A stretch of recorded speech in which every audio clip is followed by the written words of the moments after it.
Hey, what's up you guys? Today we are going to cover the most difficult part in IELTS. It's the reading section.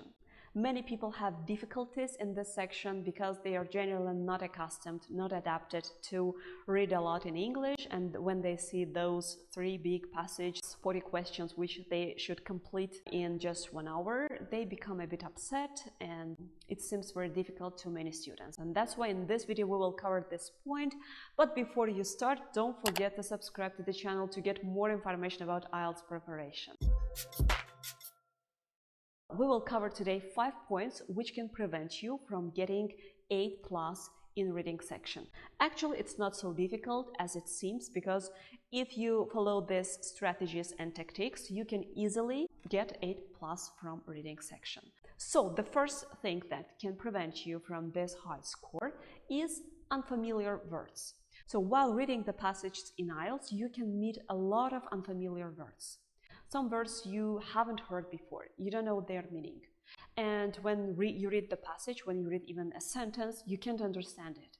And you say that, well, I can do this, it's not my cup of tea. But it's not like this, it's a psychological factor. You should be psychologically ready to these words. Of course, you can say, but even if I'm psychologically ready, even if I can say that I'm quite confident to solve these tasks, but what to do if I don't know these words? You can use the tactics to guess the meaning. You can guess the approximate meaning of these words.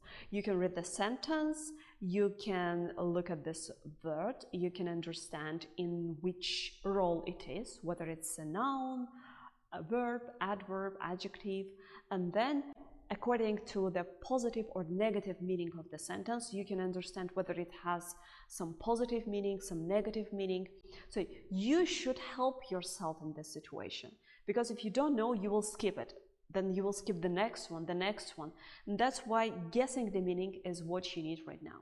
It's a kind of psychological factor, of course. Again, you should be confident to do this. You shouldn't fear yourself. You shouldn't be feared of this, even if it seems intimidating at first. That's why unfamiliar words is the first barrier on your way to high score in reading.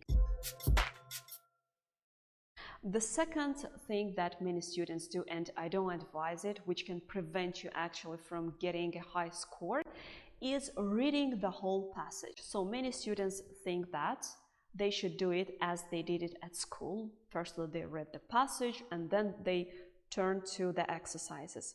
But here we don't have this time. We don't have enough time. Even if you know English well, even if your knowledge is at advanced level, I again don't advise this, because you will waste your time.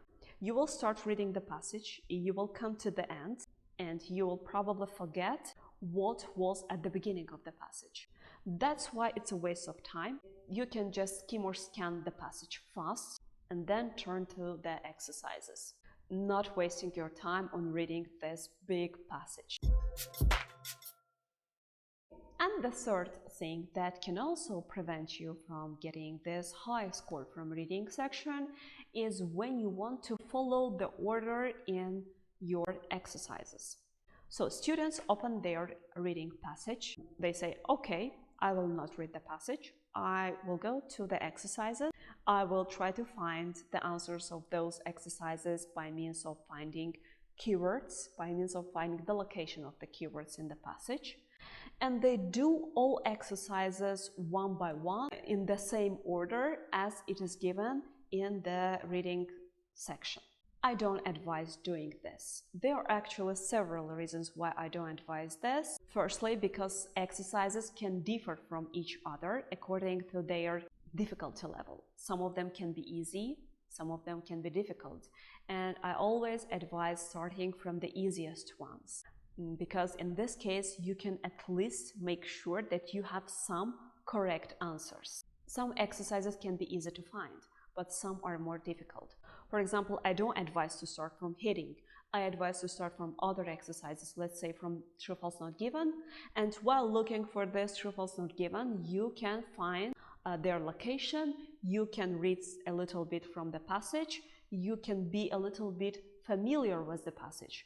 And this can facilitate your heading exercise a lot, rather than you will start doing headings without being familiar with the passage at least a little bit. you will just like read the passage for headings, and you will read it from the beginning, from scratch, let's say. You will not be familiar with it at all. And that's why, for example, heading exercise is the main trick of IELTS. They always place it at the beginning and students start from it. But if you start, you will waste your time. And that's why it's better to start with other exercises which will facilitate heading part. The next point that can prevent you from getting a high score from reading is that you do not improve your time management. You don't like work with timer while doing your exercises, and when you go to the exam, you see that timer and you like become confused. Again, it's a psychological factor. That's why it's very important to work with a timer. You should place the timer in front of you and do the reading test within 1 hour. But it's even better to allocate a special time to each passage. For example, you can allocate 50 minutes to the first, then a little bit more to the second, and the most of your time should be allocated to the last one, because usually it's the most difficult one and the first one is the easiest one. That's why you should kind of make yourself separate different time to each passage and special time to each passage to make yourself like accustomed to do it fast. And the last point that can also prevent you from high score in reading is that you don't read a lot in English. You are not like familiar, or you are not adapted to big passages, articles in English language, and when you see them in IELTS Cambridge book or during your exam, you kind of become very upset. You think that you cannot do this, it's too difficult for you. Read something that is interesting to you, that relates to your sphere, to the sphere of your interests. And in this way, you will like facilitate this reading process for yourself during the IELTS exam. Even if you are planning to pass your IELTS in 2 years or in 3 years, again, start reading right now. Make yourself adaptive to this reading in English. Well, I hope this video will be helpful for you, especially during your IELTS reading preparation. Don't forget to subscribe to the channel, press like button, and see you soon in the next video.